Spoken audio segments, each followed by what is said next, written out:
तो इन कार्यों के लिए मुख्यता देनी चाहिए। इन 5 महाव्रतों, 5 समिति, 3 गुप्तियाँ ये चारित्र का अंग होते हैं। यदि कोई लक्ष्य लेकर के चलता है कि प्रभावना होना चाहिए, तो प्रभावनाएं अंग एक सिर्फ सम्यक दर्शन के 8 अंगों का एक ही अंग है। यदि आप एक अंग मात्रों की मुख्यता रखेंगे तो शेष सम्यक दर्शन के 7 अंगों को भी यदि गौड़ कर दिया तो तुम्हारा सम्यक दर्शन ही खत्म हो जाएगा।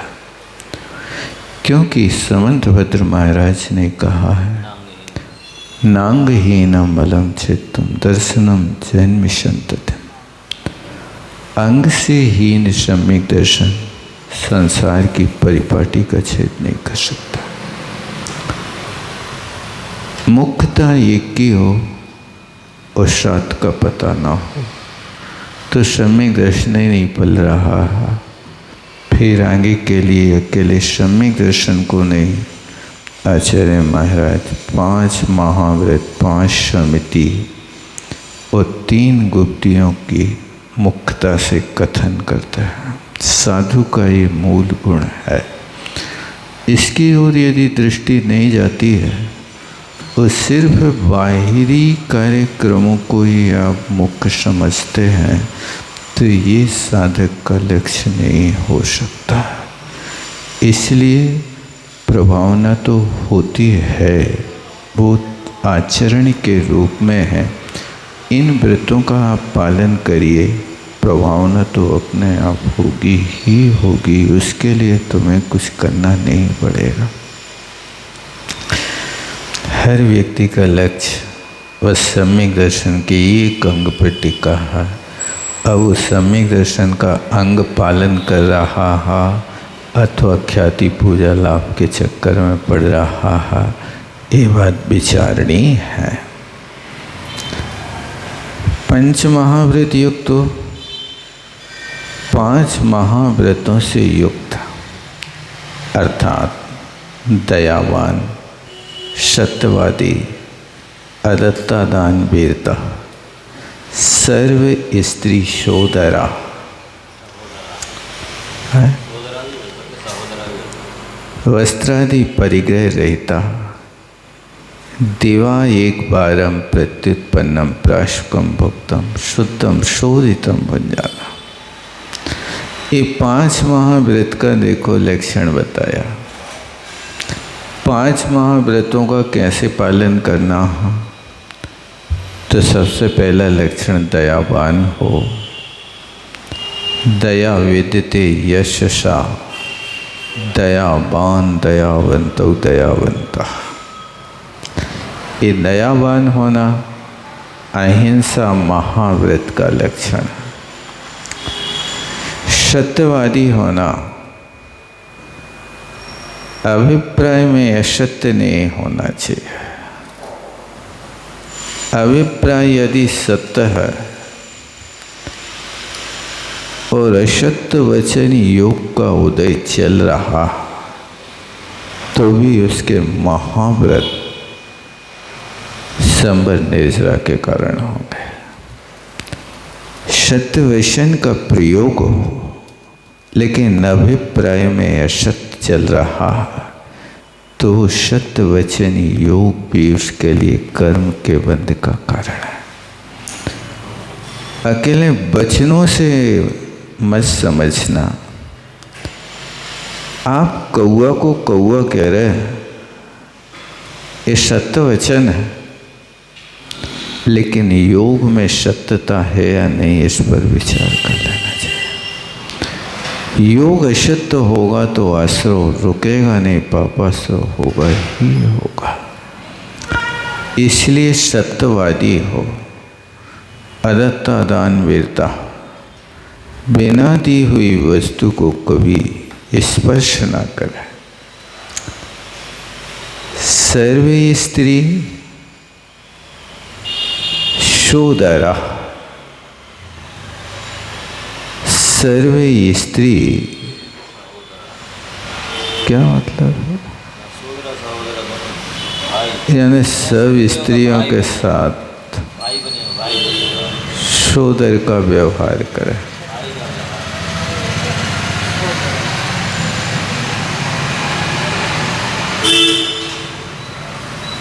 ऐसा प्रयोग पहली बार देखने में आया है।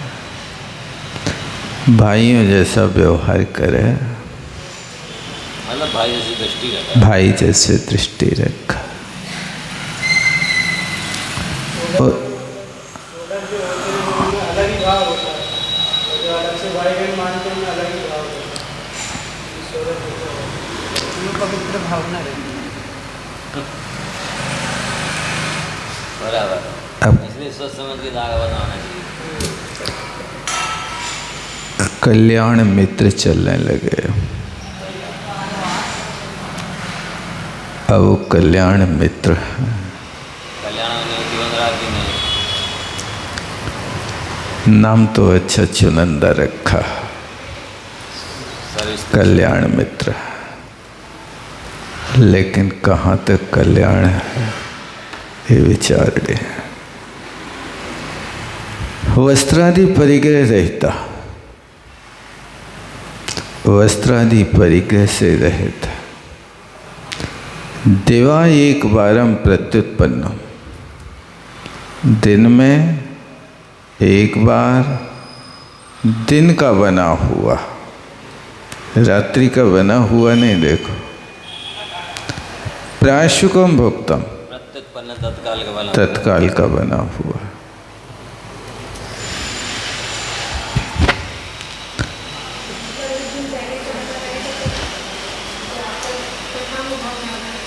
तत्काल का मतलब गरम गरम नहीं।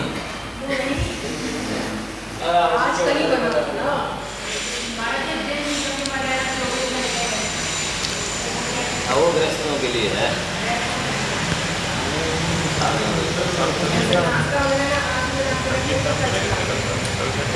मर्यादा के भीतर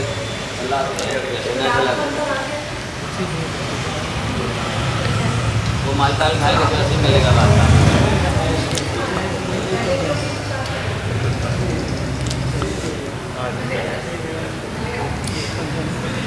मालताल का अंत बना लेंगे सुबह से सारा का सारा।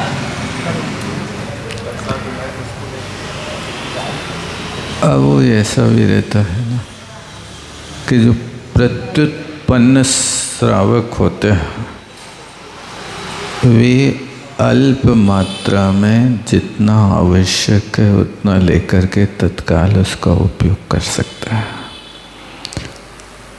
बहु मात्रा में जहाँ संग्रह होता है उसके लिए फिर संग्रह कल का होता है। अब पूरे परिवार के लिए पुपड़ियाँ बनाओ, हलवा बनाओ। हलवा तो शायद रोज ही बनाते, बासा नहीं चलता, लेकिन पुपड़ियाँ तो कई लोग 3-4 दिन भी चला लेते हैं।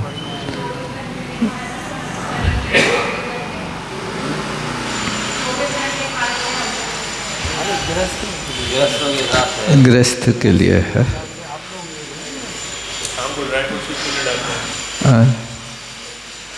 वो सुबह से भी डालें तो अभी भूल जाते हैं, 5-6 घंटे का समय मिल जाता है। सुबह भी डालें कोई चीज़ फूलने के लिए ड्राई फ्रूट वगैरह। ज़्यादा लोभ नहीं करना चाहिए सब चीज़ों को। अब ज़्यादा आइटम और ज़्यादा सब चीज़ पहले से व्यवस्था बनाए।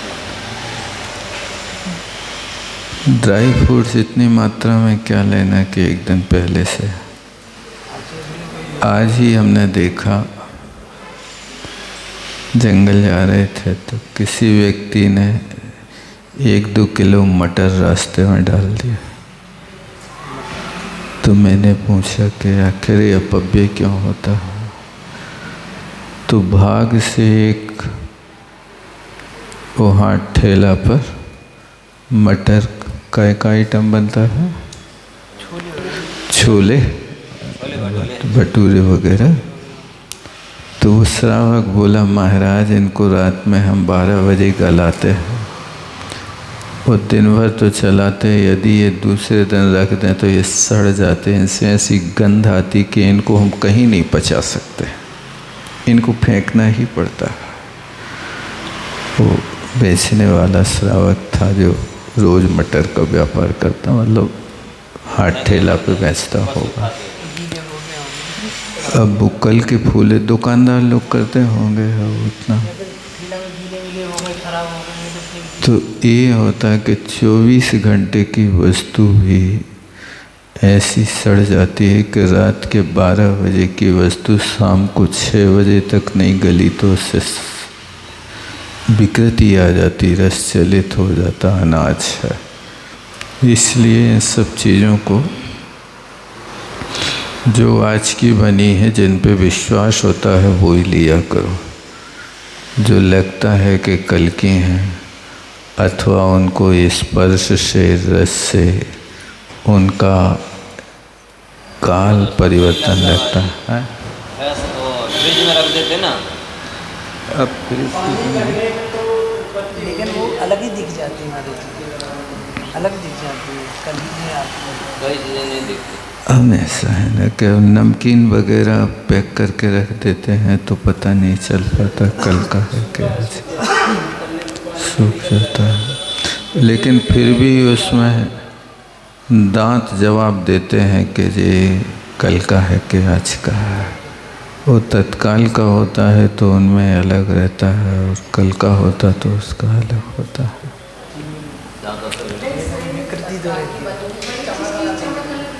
चमकने लग जाती है, काला चिड़िया लग जाती है।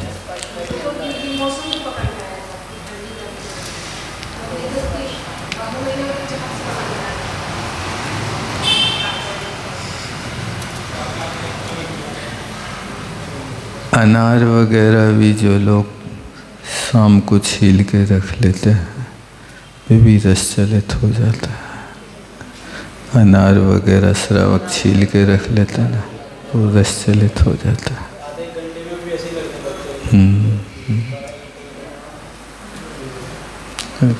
कई बार हमने एक बार बीना में देखा था, ऊपर छत पे गए थे शाम को, तो महिलाएं अपने कमरे के सामने बैठ कर के अनार कोई सेम छील रही थी। तो लगा कि मतलब अब क्योंकि बीना बारे में वहीं परिसर में है ना संत भवन, और वहीं चौके लगते हैं, पहले से तैयारी करनी होती है ना। तो देख लिया तो लगा कि क्या होता है। अनार के दाने सेम छील रहे थे, सेम। चलिए, ये प्रत्युत्पन्न शब्द दिया है, ये तत्काल का बना होना चाहिए, वो प्राशुक की कोटि में आता है। अन्यथा प्राशुक वो भी नहीं आएगा। प्राशुक की कोटि में प्रत्युत्पन्नम प्राशुकम, और यदि चिरकाल का पका होगा तो पका हुआ माल भी प्राशुक की कोटि में नहीं आएगा। क्योंकि इन चीज़ों में रखते ही यदि मकड़ी अकड़ी कहीं प्रवेश पा जाए तो वो अपना स्थान बना लेती है, जाल फैला देती है। भुक्तम शुद्धम शोधितम भुंजाना, ऐसा शुद्ध भोजन करना। ईरियायाम युगांतर विलोक गमना, ईरिया समिति में युग प्रमाण, युग का अर्थ ज्वारी होता है। ज्वारी मतलब बैल के कंधे पर जो गाड़ी में नहीं जाती है, वो 4 हाथ प्रमाण होती है, और योगांतर इसमें 4 हाथ आगे की जमीन को देख करके गमन होना। आगमोक्त भाषा निपुणा, जो आगम में भाषा कही है उस भाषा का प्रयोग करना।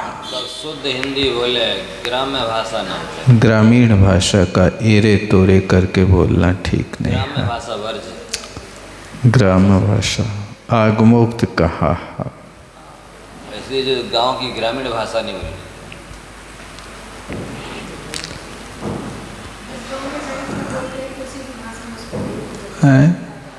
पर ये धृति के लिए भाषा समिति में निषिद्ध है, शुद्ध भाषा होनी चाहिए।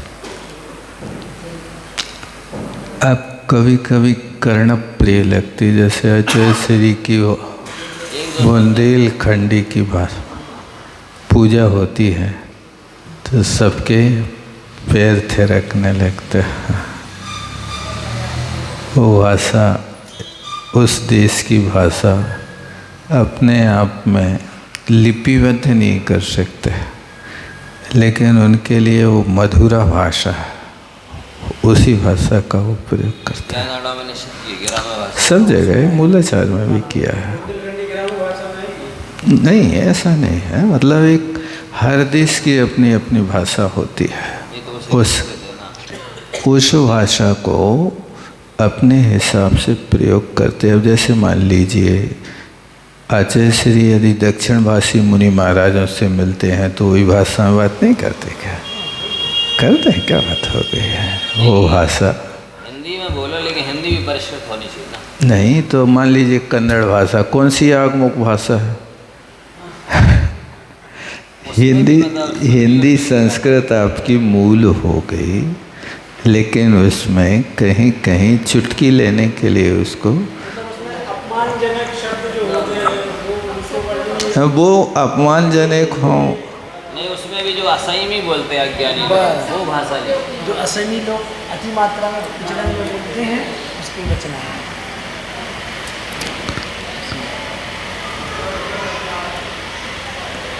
मलेच्छ को मलेच्छ की भाषा सुनने में समझ में आता है, वो आपकी शुद्ध आगमुक्त भाषा समझता नहीं। ये भी यथा देश काल उसका यदि प्रयोग किया भी जाता है तो उससे सामने वाले के प्रति श्रद्धा होती है। हम लोग दक्षिण गए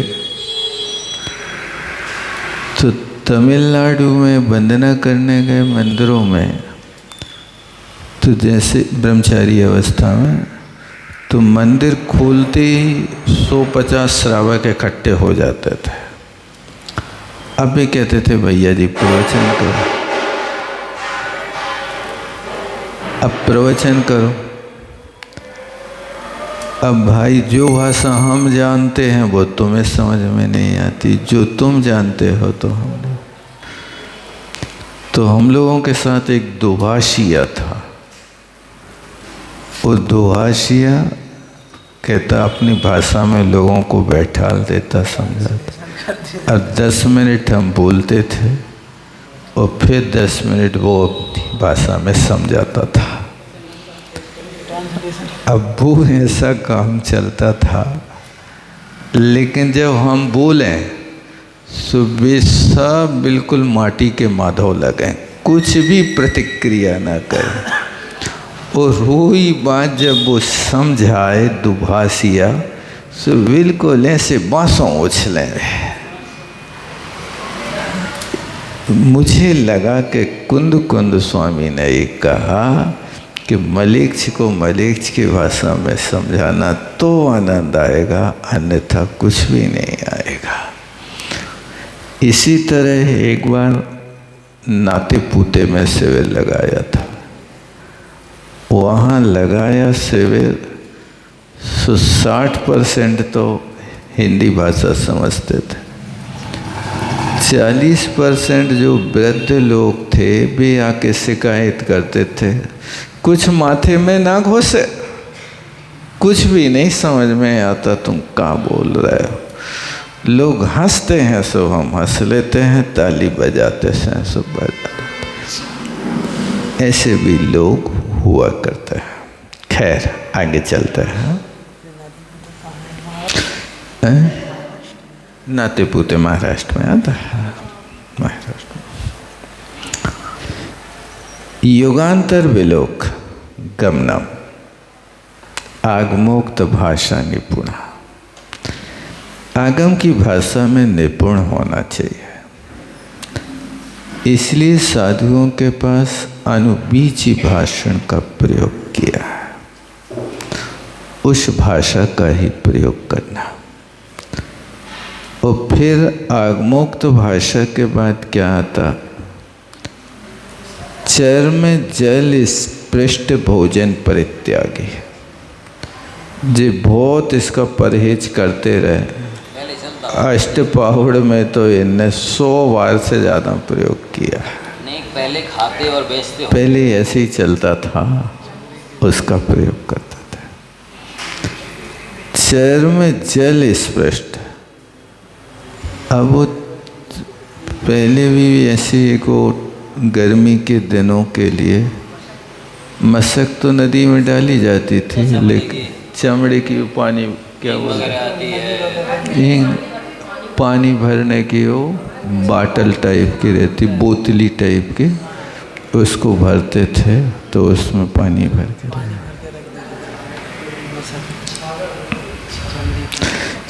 चमड़ी के जल से स्पृष्ट भोजन का परित्याग होना चाहिए। हींग हिंगो संभाषित व्यंजना भोजन। हींग पहले आती थी तो उसको चमड़े के पात्र में रखते थे, इसलिए उससे डले वो डला हो जिसमें हींग वो हींग उसको अभक्ष इसलिए मानते थे।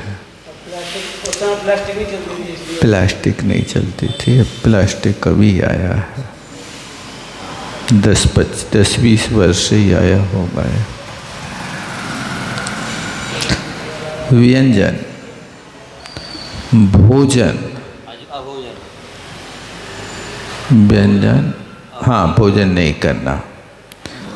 और अजेन संग घृत तैल परिहार्य। अजिन माने भी चमड़े ही होता है, चमड़े के पात्र में रखा हुआ, यानी टीन बनने के पहले ये लोहे के कुतुब कहलाते थे। उन कुतुब में घी वगैरह भर करके ले जाते थे, चर्म कुतुब। तो अजिन माने चमड़े के साथ में रखा घी तेल, इनका त्यागी होना चाहिए। दृष्ट मृष्ट उपकरण ग्रहण निक्षेपा।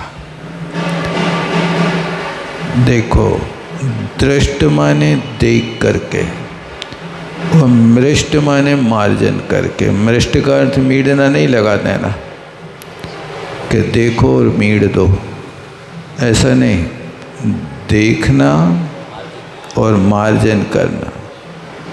उपकरण ग्रहण निक्षेपा। अब साधु के पास तो सिर्फ उपकरण ही है, उन उपकरणों को उठाना और रखना। आदान निक्षेपण समिति है। प्रासुक, रुद्ध, अरुद्ध, भूमि मल मूत्र विसर्जन कुशल।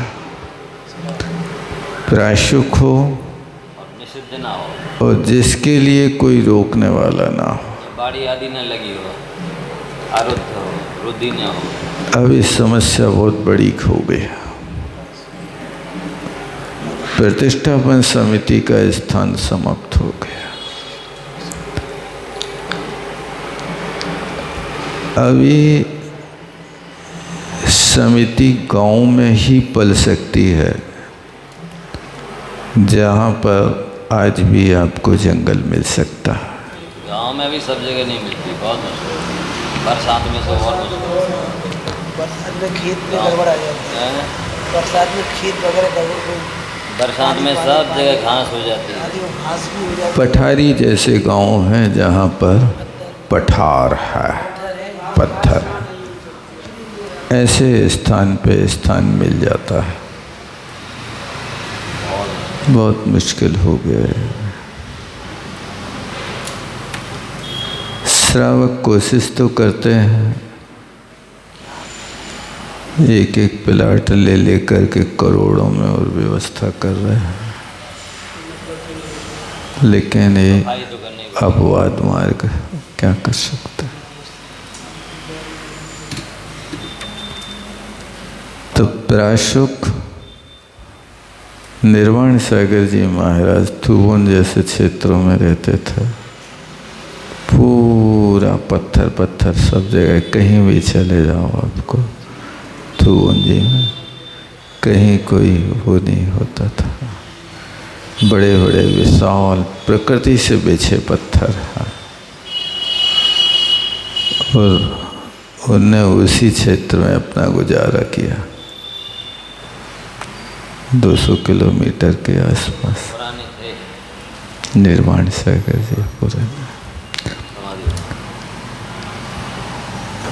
विसर्जन कुशल अपध्यान मनो निषेधी, अपने मन में अपध्यान नहीं करने वाला हो। अपध्यान का अर्थ है वधवंदच्छेदादेर देशात रागाच परकलत्रादे आध्यान मपध्यानम शास्त्री जन शास्त्र विस्तार, इसका उन्हें त्याग कराया। मौनवान मौनी हो, मौन की साधना होना आवश्यक है। मौन रखने से वचन गुप्ती का भी अभ्यास होता है। और एक जगह लिखा है कि मौन धारण करने वाले व्यक्ति का आधा संसार समाप्त हो जाता है, सारे कनेक्शन कट जाता है, कोई लेना देना नहीं किसी से। ये मौन की साधना बहुत बड़ी साधना होती है। कुरल काव्य है, उस दक्षिण भारत से प्रादुर्भूत हुआ है।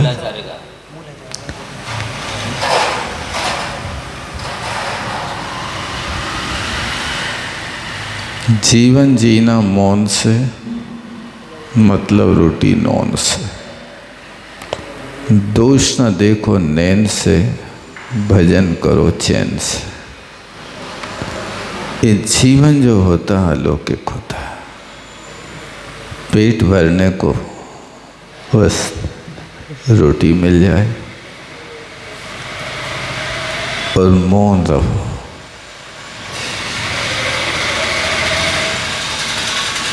संपर्क सारे टूट जाते हैं। कूर्मवत संकोचित कर चरणादि काया, जैसे कछुआ के ऊपर विपत्ति आती है तो अपने सारे के सारे अंगों को संकुचित कर लेता है। इसी तरह साधक को हमेशा अपने हाथ पांव आदि कछुए की तरह कंट्रोल करके रखना। देखो, ये 3 गुप्ती की बात कर रहे हैं। 5 समितियों का वर्णन हो गया था विसर्ग समिति तक। अपध्यान का त्याग कर दिया तो इससे मनोगुप्ती हो गई, और मौन हो गया तो वचन गुप्ती हो गई। प्रतिक्रमण में भी कहते हैं ना, अट्ट झाड़े रुद्र झाड़े मनोगुप्ती जायत है। जहाँ आर्त ध्यान और रौद्र ध्यान का त्याग हो जाता है वहाँ मनोगुप्ती प्रवेश कर जाती है। उसी आर्त रौद्र ध्यान से मिलती हुई ये बात ने रखी कि अपध्यान का त्याग कर दो तो मनोगुप्ती हो गई। ध्यान अध्ययन में सहज में हो जाता है। ध्यान अध्ययन में सहज में हो जाता है। और इसके बाद मौन ले लिया तो वचन गुप्ती है। पूरे समय नहीं रह पाते तो उसके लिए टुकड़ों में भी कर सकता है। 1 घंटे में 10 मिनट का प्रयोग वाक व्यापार करेंगे, हित मित प्रिय, तो उस गुप्ती से आप समिति में आ गए। फिर 1 घंटे में बहुत आवश्यक हुआ तो उसमें वो प्रयोग कर लेंगे। ऐसे टुकड़ों में भी साधना होती है, तो छोटी छोटी टुकड़ों की साधना भी बहुत बड़ी विशाल हो जाती है।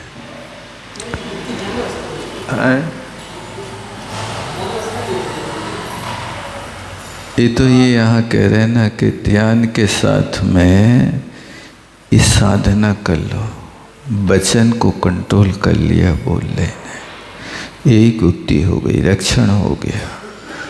और आर्त रौद्र ध्यान प्रवेश ना कर पाए, ये मनोगुप्ति हो गई। धर्म ध्यान शुक्ल ध्यान तो करना है। तत्व चर्चा के काल में मौन रहने की जरूरत नहीं है। तत्व चर्चा कर रहे तो आप गुप्ति का प्रयोग, और क्योंकि उसमें भी तत्व चर्चा में भी मुँह से नहीं बोलते लेकिन मन से तो बोलते ही हैं।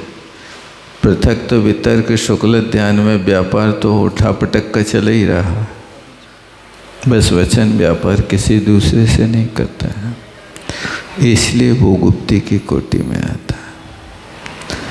अब देखो अच्छी परिभाषा बनाई इनने, हाथ पैर को संकुचित रखना, हिलाना नहीं, बार बार आसन बदलना नहीं।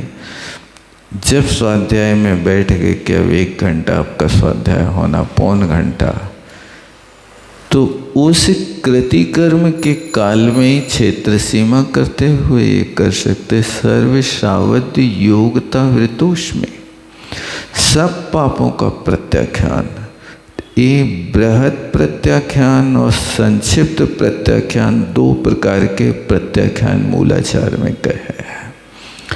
ये अपना प्रत्याख्यान हो गया, और प्रत्याख्यान हो गया तो सब पापों का त्याग हो गया, कुछ करने ही नहीं, सोचने ही नहीं। ये होता है अच्छी परिभाषा बनाई काई गुप्ति की।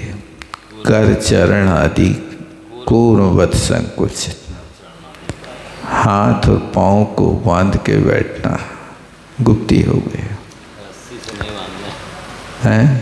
रस्सी से नहीं बांधना हाथ।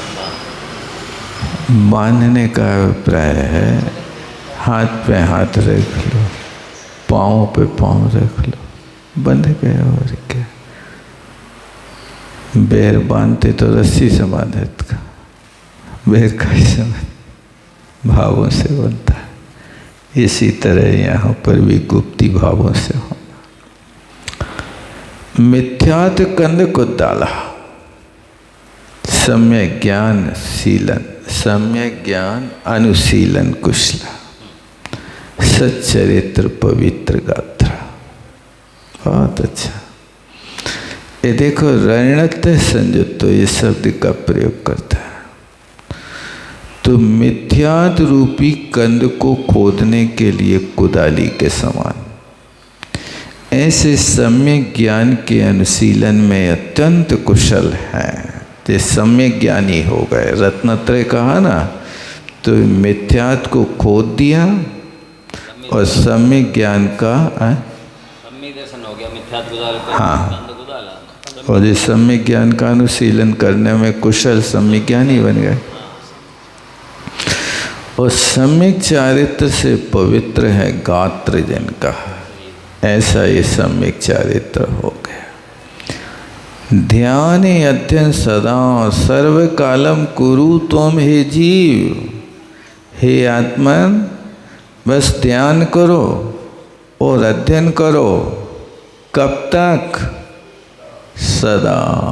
सदा माने सर्व कालम, कोई काल इन्हें निकाले ही नहीं कि तुम इतने समय से करो उतने समय करो। सर्व कालम अहोरत्ति पठितव्यम, अहोरत्ति पठितव्यम, रात दिन पढ़ो। और रात दिन पढ़ने का अर्थ पुस्तक ही पढ़ते रहो ऐसी बात नहीं। पुस्तक मिले तो पढ़ो, ना मिले तो इसके अलावा प्रच्छना है, अनुप्रेक्षा है, आमनाय है। पुस्तक से निकाल करके जो अपने हृदय में स्थापित कर लिया उसको आप निकालो।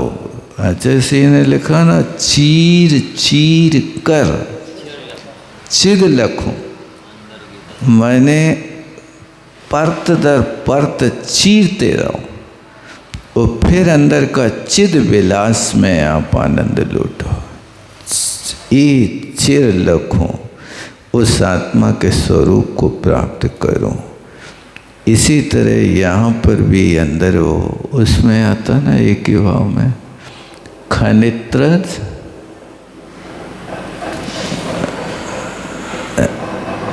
एक ही भाव है। श्लोक में एक श्लोक बहुत प्यारा रखा है।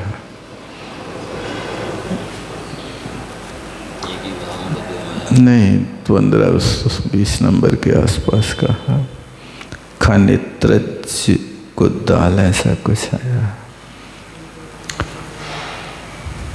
अब कहते हैं रणत मारा हम जीवो आराओ मुड़े अब नारायण व्याण तस् फलम केवलम। कहते हैं जी हे आत्मन, ऋणत्रयम आराह, रत्नत्रय की आराधना करता हुआ आराहो मुड़ेब, उसको आराधक जानना चाहिए। और आराहण विहाण, जो आराधना का विधान है, तस् फलम केवलम प्राणम, आराधना का फल क्या है? केवल ज्ञान है। आराधना करने वालों को ही केवल ज्ञान होता। रत्नत्रयम आराधयन, रत्नत्रय की आराधना करता हुआ जीवात्मा आराधक होता है, ऐसा जानना चाहिए। मुनितव्यम, मंतव्यम के स्थान पे मुनितव्यम प्रयोग किया है, इसलिए क्वेश्चन मार्क का लगाया है संपादक महोदय ने। ज्ञातव्य। इदम आराधना विधानम विधि, ये आराधना के विधान की विधि है। उस आराधना में सबके लिए बराबर होना चाहिए। सम्यक दर्शन के 8 अंग हैं तो 8 अंगों की आराधना होना चाहिए। सम्यक ज्ञान के 8 अंग हैं तो उनकी आराधना बराबर होना चाहिए। 13 प्रकार का चारित्र है तो उन सबकी बराबर होना चाहिए। अजय श्री कहा करते थे, विद्यार्थी यदि अपने 6 पेपरों में 100 नंबर लाता है तो वो गोल्ड मेडल के योग्य होता है। अब 1-2 पेपरों में 100 नंबर ले आए, उस शेष पेपरों में 33 नंबर और कृपांक लगाना पड़े तो क्या वो विद्यार्थी सराहना के योग्य है? उस विद्यार्थी की आप पीठ थपथपाएंगे कि नहीं थपथपाएंगे? बात तो हुई है कि जितने तुम्हारे लिए विषय दिए हैं सब विषयों में 100 नंबर आना चाहिए। इसी तरह सम्यक दर्शन के भी 100 नंबर होना चाहिए। 8 अंगों में 1 अंग की भी कमी नहीं होना चाहिए। और अंतरंग में उन अंगों का पालन करना चाहिए निर्दोष रीति ईमानदारी से, जिन अंगों को कोई देखता नहीं। जो दिखाने वाले हैं उन पे तो हम जोर दे देते हैं, लेकिन जिनको नहीं देखता कोई, उनके लिए आप कितनी सतर्कता से पालन कर रहे हैं। इसलिए उनकी मुख्यता रखना चाहिए जो नींव का पत्थर है। आप बाहर तो मार्बल लगा लेते हो, लेकिन नींव में यदि आपने खसर्रा पत्थर रखा तुम्हारा महल गिर जाएगा। मार्बल कोई नहीं लगाता है नींव में। नींव में तो सब जैसे तैसे कूट पीट करके भर देता है, और वो आता है कि एक दिन आपकी मंजिल को उखाड़ देता है। वो पत्थर दिखाई नहीं देता, इसलिए गड्ढे में दाब के आप कुछ भी भर सकते हो। जो दिखाई देता है उसके लिए चिकना चपड़ा रखता है। पोंछा लगाते हो तो आप फर्श के पत्थर पर लगाते हो, नींव के पत्थर पर कोई ने पोंछा नहीं लगाया आज तक, मिट्टी के फर्श पे कोई ने नहीं लगाया। इसलिए ये हर चीज के लिए ध्यान रखा जाता है। समझदार व्यक्ति अपनी झोपड़ी भी बनाता है तो उसमें हर चीज चुनिंदा लगाता है। लेकिन बिल्डर लोग जो मकान बना के देते हैं, बाहर से तो आपको चिकने चुपड़े दिखते हैं और भीतर कुछ और ही होता है। इसी तरह माल में भी आप बाजार में खरीद में जाओ तो धनिया खरीदने जाओगे पैकेट बंद, तो उस धनिया का पैकेट तो मल्टी कलर इतना अच्छा दिखेगा, इतना अच्छा दिखेगा कि देख करके लोगों के जीभ में पानी आ जाएगा। लेकिन जब उस पैकेट को खोल करके आप देखोगे तो पिसी धनिया में 40% कोढ़ा मिला होता है। कोढ़ा जानते? धान का छिलका का आटा। वो धनिया का कलर और कोढ़ा का कलर दोनों एक है। आपने पैसा काहे के दिया? धनिया के कवर के कोढ़ा के? वो तो आपको लगेज में मिलेगा उतना। एक महानुभाव आए थे मेरे पास, बोले खड़ी धनिया 120 रुपये किलो खरीदते हैं और हम 20 के पैकिंग करके 90 रुपया किलो बेचते हैं। मैंने कहा यार ऐसी कैसी जादू करते हो? 120 का माल और 90 रुपया किलो बेचना, पैकिंग करना, पीसना, चक्की लगाना, मजदूर लगाना, क्या कमाते हो? अच्छे से घर चला।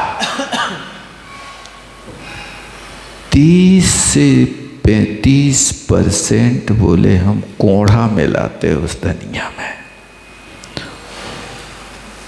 उस कोढ़ा के कारण हमारी आजीविका चलती है, अन्यथा तो हम पेट नहीं भर पाए। यदि शुद्ध धनिया बेचने लगे तो माथा ठोका। मैंने कहा धन्य है भगवान, कितना बड़ा विश्वासघात आप प्राणों के साथ कर रहे हो, व्यक्ति के साथ। अब किस पर विश्वास करोगे?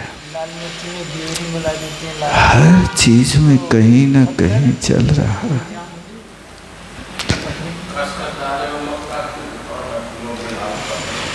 यही तो है भैया, ईमानदारी से करना। ये अन्याय उपार्जित धन चिरकाल तक नहीं ठहरता है, वो डॉक्टरों के या पुलिस के या वकीलों के पास चला जाता है। जवानी के ज्ञान से सूझे लोग का लोग।